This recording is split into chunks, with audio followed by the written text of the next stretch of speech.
کہ یہ فتح مکہ جو اللہ رب العالمین نے پرامن طریقے سے پیارے نبی محمد رسول اللہ صلی اللہ علیہ وسلم کے لیے فتح فرمایا اور مسخر کیا، اس فتح مکہ کے بعد لوگ پورے جزیرۃ العرب کے اندر اسلام کی طرف مائل ہونے لگے۔ یوں تو صلح حدیبیہ کے بعد سے ہی جب قریش، مکہ والے اور پیارے نبی محمد رسول اللہ صلی اللہ علیہ وسلم کے درمیان جنگ بندی کی صلح ہو گئی اور جنگ بندی کے معاہدے ہو گئے، اس کے بعد ہی سے اسلام کا بول بالا ہونا شروع ہو گیا۔ اسلام کی تبلیغ، اشاعت، اس کی تعلیم اور اس کے تعلق سے گفتگو کھلے عام قبائل کے درمیان شروع ہو گئے اور اس کی حقانیت، صداقت لوگوں کے اوپر واضح ہونی شروع ہو گئی۔ صلح حدیبیہ میں جب آپ صلی اللہ علیہ وسلم گئے تھے تو 1400 صحابہ کرام تھے، اور جب فتح مکہ کے موقع پر آئے تو 10,000 تھے۔ اس سے اندازہ لگائیے کہ کس طرح سے ماحول پیدا ہوا۔ اور فتح مکہ کے بعد پورے جزیرۃ العرب کے وہ قبائل جو اس بات کے انتظار میں تھے کہ دیکھ لیں مکہ اور مدینہ کے درمیان کیا فیصلہ ہوتا ہے، اگر یہ محمد حق پر ہے اور سچے نبی ہیں تو اللہ رب العالمین انہیں غالب کر دے گا، اور جب انہیں غلبہ نصیب ہوگا تو ہم لوگ اسلام قبول کر لیں گے۔ یہ بہت پورے جزیرۃ العرب کے قبائل اسی انتظار میں تھے، اس لیے کہ پہلے اس طرح کے واقعات ہو چکے تھے۔ ابرہہ جو کہ مکہ کو ڈھانے کے لیے آیا تھا، خانہ کعبہ کو ڈھانے کے لیے آیا تھا یمن سے، اللہ رب العالمین نے ابرہہ اور اس کی فوج کو کیا کیا؟ ہلاک اور برباد کر دیا۔ سورہ فیل کے اندر اس کا تفصیل کے ساتھ ذکر موجود ہے۔ تو یہ چیز ان کے سامنے تھی کہ مکہ کے اوپر اللہ رب العالمین حق پرستوں کو ہی غالب کرے گا، یہ ان کا معیار تھا، اور اس معیار کے انتظار میں وہ تھے جب اللہ تعالیٰ نے پیارے نبی محمد رسول اللہ صلی اللہ علیہ وسلم کو مکہ کی فتح نصیب فرمائی، اور بہت ہی پیسفل میں اور بہت ہی پرامن انداز میں آپ صلی اللہ علیہ وسلم مکہ کے اندر داخل ہوئے، اور پھر اس کے بعد آپ صلی اللہ علیہ وسلم کا جو عفو و درگزر تھا، اس نے بہت بڑا کردار نبھایا۔ آپ کی جو عام معافی تھی، آپ کی جو خصوصی معافی تھی، عام بھی اور خصوصی بھی۔ عام تو یہ کہ آپ صلی اللہ علیہ وسلم نے عام اعلان کر دیا لا تثریب علیکم اليوم فانتم الطلقاء، کہ لوگوں سنو، آج میرا سلوک تمہارے ساتھ یہ ہے کہ تمہارے خلاف کچھ بھی سرزنش نہیں کی جائے گی، کوئی باز پرس تمہارے ساتھ نہیں ہوگی کہ تم نے ایسا کیوں کیا، تم نے ہم سے ایسی لڑائی کیوں کی، تم نے ہمیں کیوں ستایا، کیوں ہمارے اصحاب کو تم نے مارا، کیوں ہمیں ہمارے وطن سے تم نے نکالا۔ لا تثریب علیکم، کوئی باز پرس ہونے والی نہیں ہے، تم سب کے سب آزاد ہو اور جاؤ تم سب کے سب امن و امان کے اندر، اور کوئی کسی کو قتل نہیں کرے گا سوائے ان چند لوگوں کے جن کا خون رائگاں کر دیا گیا تھا، جس کا خون ہدر کر دیا گیا تھا، شوٹ آؤٹ کرنے کا حکم دیا گیا تھا۔ ان میں سے بھی اکثر لوگ جب آئے اور اسلام کو قبول کیا، اس کی سفارش کی گئی، تو پیارے نبی محمد رسول اللہ صلی اللہ علیہ وسلم نے انہیں معاف بھی کر دیا۔ میرے بھائیو، ان میں سے ایک اکرمہ ابن ابی جہل، اس وقت کا فرعون ابو جہل، جس نے پیارے نبی محمد رسول اللہ صلی اللہ علیہ وسلم کی دشمنی میں کوئی کسر نہیں چھوڑا، آپ کو تکلیف پہنچانے میں کوئی کمی نہیں کی، صحابہ کرام رضوان اللہ علیہم اجمعین کو بدترین قسم کی تکلیفوں کے اندر مبتلا کیا، اور جس نے نبی صلی اللہ علیہ وسلم کے قتل کرنے کی تجویز پیش کی تھی، یہ ابو جہل ہی تھا۔ آپ اندازہ کیجیے، اس کا بیٹا اکرمہ یہ بھی کم نہیں تھے، باپ کے ساتھ نبی صلی اللہ علیہ وسلم کی دشمنی میں ہمیشہ پیش رہنے والے، اور جنگ بدر میں یہ ابو جہل قتل ہو گیا اور بہت سارے صنادید قریش، رؤسائے قریش کے لیڈران جنگ بدر میں قتل کر دیے گئے۔ جنگ بدر کے بعد مکہ والوں کے اندر دشمنی کی آگ اور اس کا شعلہ مزید بھڑک گیا۔ اکرمہ اسی میں سے ایک، چونکہ ابو جہل جنگ بدر میں قتل کر دیا گیا تھا۔ جب اللہ تعالیٰ نے مکہ کو فتح کیا، اکرمہ اس میں سے تھے جن کا خون حدر کیا گیا تھا، شوٹ آؤٹ کا حکم دے دیا گیا تھا کہ یہ شخص جہاں پایا جائے بلا چور و چرا اسے قتل کر دیا جائے، لیکن اس نے مکہ کو چھوڑ کر کے ہی راہ فرار اختیار کیا اور سیدھا یمن کی طرف بھاگ کھڑا ہوا۔ لیکن ان کی بیوی ام حکیم یہ اسلام لے آئی، اور اسلام لانے کے ساتھ ساتھ پیارے نبی محمد رسول اللہ صلی اللہ علیہ وسلم سے اکرمہ کے لیے سفارش بھی کر دی اور کہا کہ اللہ کے رسول، یہ اکرمہ خوف سے، ڈر سے، قتل کے خوف سے وہ بھاگ چکا ہے، اے اللہ کے رسول آپ اسے امن و امان دے دیجیے، امن و امان دے دیجیے، میں اسے اسلام کی دعوت دوں گی، ہو سکتا ہے کہ وہ اسلام لے آئے۔ پیارے نبی محمد رسول اللہ صلی اللہ علیہ وسلم نے کہا کہ جاؤ اسے امن و امان ہے۔ اللہ اکبر۔ ام حکیم مکہ چھوڑ کر بھاگتی ہوئی اکرمہ سے جا کر کے ملی یمن میں، اور اس وقت اکرمہ جب یمن کی طرف کشتی میں سوار جا رہے تھے تو یہ کشتی بھنور میں پھنسی۔ اس کے ملاح نے یہ کہا کہ لوگو اب صرف اللہ کو تم پکارو، ایک اللہ کو پکارو مخلص ہو کر کے کہ ابھی اس کے علاوہ کوئی اور نجات نہیں دینے والا۔ فَإِذَا رَكِبُوا فِي الْفُلْكِ دَعَوُا اللَّهَ مُخْلِصِينَ لَهُ الدِّينَ فَلَمَّا نَجَّاهُمْ إِلَى الْبَرِّ إِذَا هُمْ يُشْرِكُونَ۔ یہ تو ان کی حالت تھی کہ جب مصیبت میں گھرتے تھے، سمندری سفر پر ہوتے تھے، بھنور میں پھنستے تھے، مد و جزر سمندر کا آ کر کے گھیر لیتا تھا، دعوا اللہ مخلصین لہ الدین، تو وہ اللہ کو مخلص ہو کر کے پکارنے لگتے تھے، اخلاص کے ساتھ اللہ کو پکارنے لگتے تھے کہ وہی اللہ نجات دینے والا ہے۔ فلما نجاہم الی البر، اور جب اللہ تعالیٰ اسے سمندر سے ساحل پر پہنچا دیتا، خشکی پر پہنچا دیتا، اذا ہم یشرکون، پھر وہ شرک کرنے لگتے۔ اکرمہ نے جب یہ بات سنی تو کہا کہ اسی کی طرف تو محمد دعوت دیتے ہیں، ایک اللہ جو جب اس سمندر میں نجات دے سکتا ہے وہی سمندر کے باہر بھی نجات دینے والا ہے۔ اس کے دل میں یہ بات بیٹھ گئی اور اس نے کہا کہ اگر اللہ نے مجھے نجات دی تو میں پھر اگر ملا محمد صلی اللہ علیہ وسلم سے تو میں اسلام قبول کر لوں گا۔ دل اس کا تھوڑا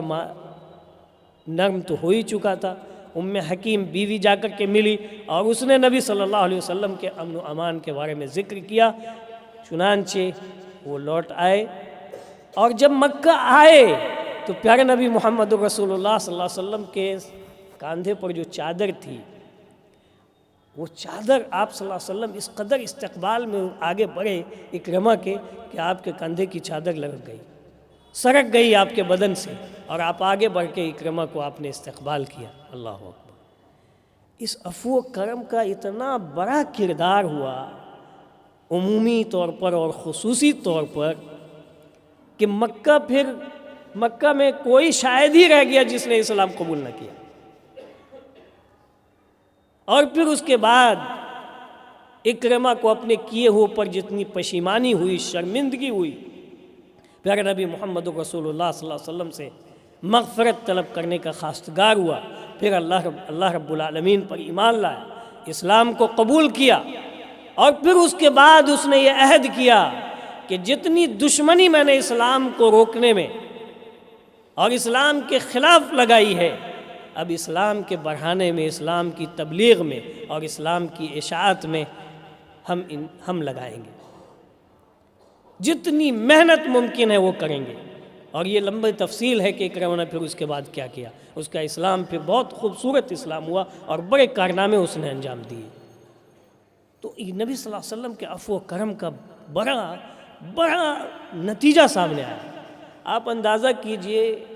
بعض گھرانے تو ایسے تھے کہ پورا گھرانہ باپ، بیٹا، بیوی، شوہر، یہ سارے کے سارے نبی صلی اللہ علیہ وسلم اور اسلام دشمنی میں ہمیشہ جلے بھونے رہتے تھے، اور اس کو اسلام کو نقصان پہنچانے میں، پیارے نبی محمد رسول اللہ صلی اللہ علیہ وسلم کو تکلیف پہنچانے میں، صحابہ کرام کو پیٹنے میں، ان کو ایذائیں دینے میں کبھی کسی طرح کے موقع کو ہاتھ سے جانے نہیں دیا۔ ایسے ایسے لوگ تھے۔ یہ معاویہ، یہ ابو سفیان کو دیکھیے، جس کا ذکر میں نے پچھلے خطبے کے اندر کیا ہے کہ وہ فتح مکہ سے بس ایک دن قبل راستے ہی میں، جو آپ صلی اللہ علیہ وسلم مرو الزہران سے مکہ کی طرف جا رہے تھے، اسی درمیان میں انہوں نے اسلام قبول کیا تھا۔ یہ پورا کا پورا گھرانہ، ان کی بیوی ہند، جس کا شوہر ہند اس لیے بھی بہت زیادہ آگ بگولا رہتی تھی اور دشمنی میں اپنی انتہا کو پہنچی ہوئی تھی، اس لیے کہ جنگ بدر میں اس کا بیٹا حنظلہ قتل کیا گیا تھا، اس کا باپ عتبہ قتل کیا گیا تھا، اس کا چچا شیبہ قتل کیا گیا تھا، اس کا بھائی الولید قتل کیا گیا تھا، اور خاندان کے بہت سارے لوگ قتل ہوئے تھے۔ اب سوچئے، بیٹا ہو، بھائی ہو، باپ ہو، چچا ہو، یہ سب تو جنگ بدر کے بعد اس کی دشمنی بالکل چوٹی پر پہنچی ہوئی تھی، اور اسی لیے جنگ احد میں اس نے ہند بنت عتبہ نے جنگ احد کو قائم کرنے میں وہ پیش تھی، یہاں تک کہ مدینہ پہنچی تھی جنگ احد میں، اور وہاں فوجیوں کو، اپنے لشکروں کو خوب جنگ کے اوپر ابھارا تھا، اور اس قدر دشمنی میں آگے بڑھی ہوئی تھی۔ جب فتح مکہ کے موقع پر ابو سفیان نے مکہ میں آ کر کے یہ اعلان کیا کہ لوگو، آج تمہاری طاقت نہیں ہے کہ محمد رسول اللہ صلی اللہ علیہ وسلم سے مقابلہ کر لو، ان کی لشکر سے آج تمہیں مقابلے کی، مارکہ آرائی کی کسی قسم کی کوئی قوت اور طاقت نہیں ہے، اس لیے جو حرم میں داخل ہو امن و امان میں، ابو سفیان کے گھر میں داخل ہو وہ امن و امان میں۔ اس وقت سب سے پہلی مخالفت کس نے کیا تھا؟ خود بیوی نے، ہند بنت ابو سفیان کے کہا کہ ارے یہ لوگوں، اس موٹے کی بات مت سنو، اس کی چربی پگھلا دو، اس کو قتل کرو، یہ تنازل کر رہا ہے۔ لیکن ابو سفیان نے کہا کہ لوگوں سنو، یہ عورت تم کو دھوکے میں نہ ڈالے، لیکن حقیقت یہی ہے کہ تم لوگ آج طاقت نہیں رکھتے ہو مقابلہ آرائی کی۔ اس قدر دشمنی میں آگے تھی۔ اب مکہ فتح ہوا اور لوگ اسلام کی طرف آ رہے تھے، مکہ والے بیعت کر رہے تھے، پیارے نبی محمد رسول اللہ صلی اللہ علیہ وسلم کا واعظ چل رہا تھا۔ صفا کے اوپر حضرت عمر ابن خطاب نبی صلی اللہ علیہ وسلم سے نیچے تھے، اور عورتوں سے بیعت لی جا رہی تھی۔ ہند آئیں اور وہ اپنے چہروں کو چھپائی ہوئی تھیں تاکہ نبی صلی اللہ علیہ وسلم پہچان نہ سکے، اور ان عورتوں کے زمرے میں آئیں کہ عمومی طور پر ہم سے بھی بیعت ہو جائے اور کسی طرح کی کوئی باز پرس نہ کی جائے۔ جبکہ اس کا جرم کتنا خطرناک تھا، آپ اندازہ لگائیے کہ حضرت حمزہ رضی اللہ تعالیٰ عنہ کو قتل کروانے میں احد کے اندر نبی صلی اللہ علیہ وسلم کے چچا کو، سید الشہداء حضرت حمزہ رضی اللہ تعالیٰ عنہ کو اس کا بڑا ہاتھ تھا، اور حتیٰ کہ مسلح کرنے میں، ہاتھ کاٹنے میں، کان کاٹنے میں، مسلح تک کرنے میں اس کا ہاتھ تھا۔ بہت بڑی مجرمہ تھی، بہت بڑی مجرمہ۔ لیکن دیکھیے، جب اللہ تعالیٰ نے مکہ کو فتح کیا تو اس کے دل کے اندر بھی اسلام کے تعلق سے نرمی پیدا ہوئی، اور وہ بیعت کرنے کے لیے آ گئیں، اسلام لانے کے لیے آ گئیں۔ آئی جب نبی صلی اللہ علیہ وسلم کے پاس تو نبی صلی اللہ علیہ وسلم تو نہیں پہچان سکے۔ آپ صلی اللہ علیہ وسلم نے کہا، بیعت لی اور کہا کہ اس بات کے اوپر عہد کرو، بیعت کرو کہ تم اللہ کے ساتھ کسی کو شریک نہیں کرو گی، ایک اللہ رب العالمین کی الوہیت کا اقرار کرو، اور اسی کے لیے عبادت کو خالص کرنا، اور اس کے ساتھ کسی کو شریک نہ ٹھہرانا، اس کا اقرار کیا۔ اس کے بعد کہا کہ آپ صلی اللہ علیہ وسلم نے کہا کہ اس بات کا عہد کرو کہ چوری نہیں کرو گی۔ تو اس نے کہا کہ اللہ کے رسول، میرا شوہر یہ ابو سفیان بخیل آدمی ہے، ضرورت کے مطابق وہ مال نہیں دیتا مجھے، تو کیا میں اپنے بچوں کے اخراجات کے لیے اس کے جیب سے اگر کچھ لے لوں اس کی اجازت کے بغیر تو کیا یہ جائز ہوگا؟ یہ چوری میں شمار ہوگا؟ تو ابو سفیان وہیں موجود تھے، اس نے کہا کوئی بات نہیں، تم لے لو لے لو۔ نبی صلی اللہ علیہ وسلم نے کہا کہ ہاں معروف طریقے سے اتنا ہی لینا جتنا کہ تمہارے بچوں کے اخراجات ہو جائے۔ یہ حدیث موجود ہے، حضرت عائشہ رضی اللہ تعالیٰ عنہ کی بھی حدیث ہے اس کے اندر۔ پھر نبی صلی اللہ علیہ وسلم نے اس سے یہ کہا، آپ دیکھیے آپ پہچان گئے آپ صلی اللہ علیہ وسلم، جیسے ہی ابو سفیان کی بات آئی تو کہا کہ تم ہند ہو؟ کہا کہ ہیں اللہ کے رسول۔ کہا کہ اللہ کے رسول جانے دیجئے، جو ہوا سو ہوا، معاف فرمائیے، اللہ تعالیٰ آپ پر رحم فرمائے، اللہ تعالیٰ آپ کے ساتھ معاف فرمائے۔ نبی صلی اللہ علیہ وسلم نے کچھ بھی تعرض نہیں کیا، کچھ بھی تعرض نہیں کیا۔ پھر اس کے بعد آپ صلی اللہ علیہ وسلم نے کہا کہ اس بات کی عہد کرو کہ زنا مت کرنا۔ تو ہند نے کہا کہ اے اللہ کے رسول، آزاد خاتون بھی کہیں زنا کرتی ہیں؟ بے باک تو تھی، مکہ کے رئیس لوگوں میں کی خاتون تھی یہ، اس کے باپ کا رتبہ الگ تھا، شوہر کا رتبہ الگ تھا مکہ میں۔ تو کہا کہ آزاد خاتون زنا نہیں کرتی۔ اس کے بعد نبی صلی اللہ علیہ وسلم نے کہا کہ تم اس بات کا عہد کرو کہ اپنے اولاد کو قتل نہیں کرو گے، اس لیے کہ زمانہ جاہلیت کے اندر یہ رسم بد موجود تھی، اولاد کو قتل کرنا فقر و فاقہ کے ڈر سے، اور بچیوں کو قتل کرنا عار کے ڈر سے۔ تو اس ہند نے کہا کہ ہم نے تو اپنے بچے کو بچپن سے پالا پوسا بڑا کیا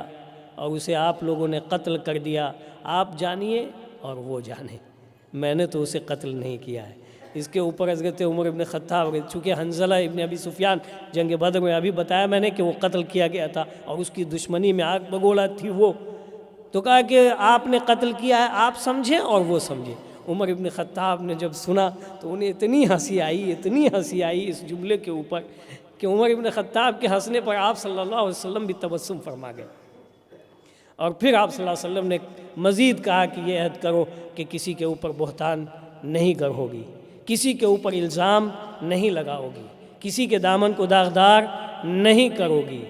اس کے بعد اس نے عہد کیا اور کہا کہ اللہ کے رسول، آپ بلا شک و شبہ بڑے خوبصورت اخلاق کی طرف رہنمائی فرما رہے ہیں، اور کیوں کرنا ہو، وَإِنَّكَ لَعَلَىٰ خُلُقٍ عَظِيمٍ۔ آپ صلی اللہ علیہ وسلم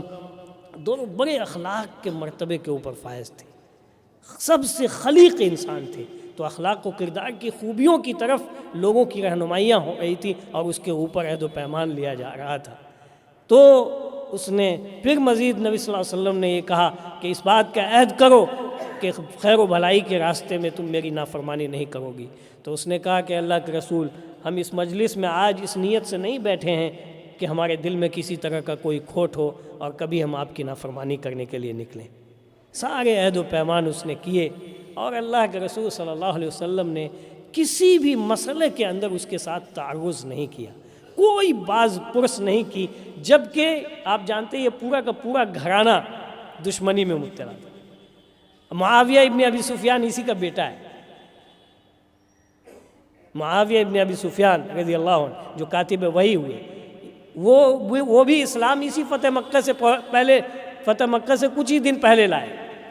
یا اہل علم نے کہا کہ فتح مکہ کے روز ہی لائے، اور پہلے جو اسلام قبول کیا تھا تو اپنی ماں سے جا کر کے بولا کہ میں چاہ رہا ہوں، صلح حدیبیہ کے بعد جو حالات دیکھے تھے تو وہ معاویہ رضی اللہ تعالیٰ عنہ کے دل میں اسلام کی محبت پیدا ہو گئی۔ اس نے اپنی ماں سے جا کر کے کہا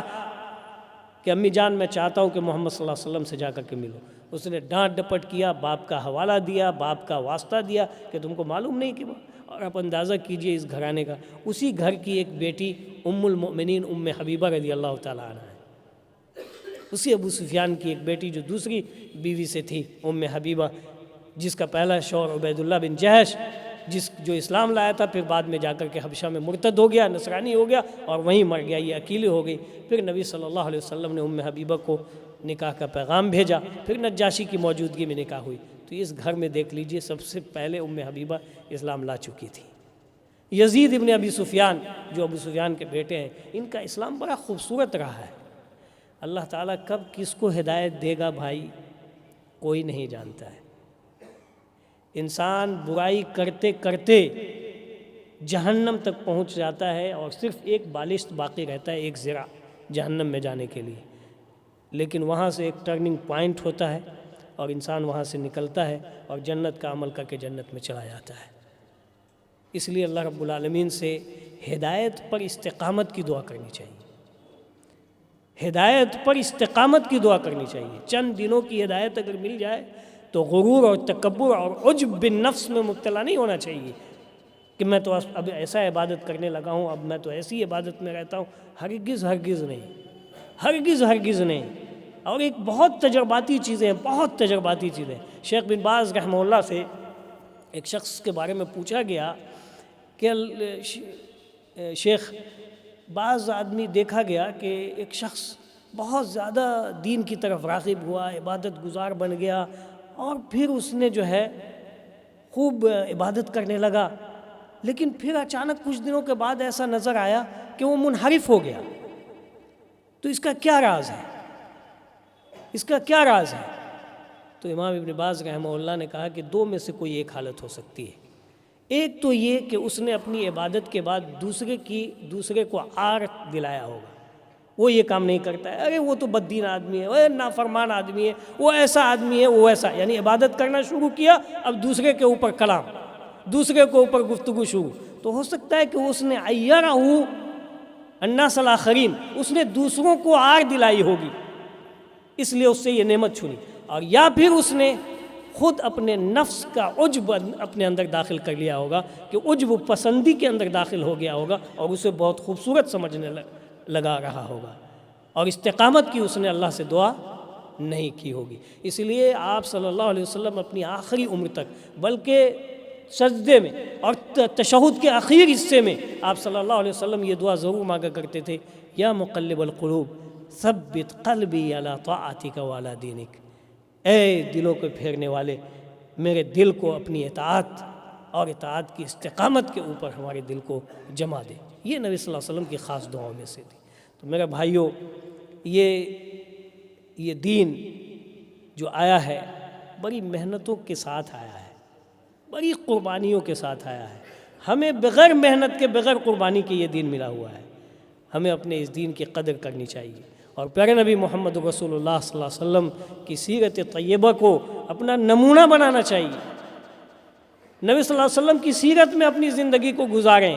ہمیشہ اپنے ذہن میں آپ صلی اللہ علیہ وسلم کی سیرت طیبہ کو رکھیں، آپ صلی اللہ علیہ وسلم کا اسوہ حسنہ ہمیشہ اپنے ذہن میں رکھیں۔ کسی سے دشمنی ہو، عداوت ہو، دوستی ہو، پڑوس ہو، بیوی کے ساتھ رشتہ، بچوں کے ساتھ رشتہ، ماں باپ کے ساتھ رشتہ، سب میں پیارے نبی محمد رسول اللہ صلی اللہ علیہ وسلم کی سیرت کو اپنے سامنے رکھیں، جس کو اللہ رب العالمین نے اسوہ حسنہ بنایا۔ لقد کان لکم فی رسول اللہ اسوۃ حسنہ، تحقیق کہ تمہارے لیے تمہارے رسول کی زندگی میں بہترین نمونہ ہے۔ اللہ تعالی ہم سبوں کو پیارے نبی محمد رسول اللہ صلی اللہ علیہ وسلم کے سیرت کے تناظر میں اپنی زندگی گزارنے کی توفیق عنایت فرمائے، جب تک اس دنیا کے اندر رکھے، دین کے اوپر رکھے، اور جب ہمارا خاتمہ فرمائے تو کلمہ لا الہ الا اللہ محمد رسول اللہ کے اوپر ہمارا خاتمہ فرمائے۔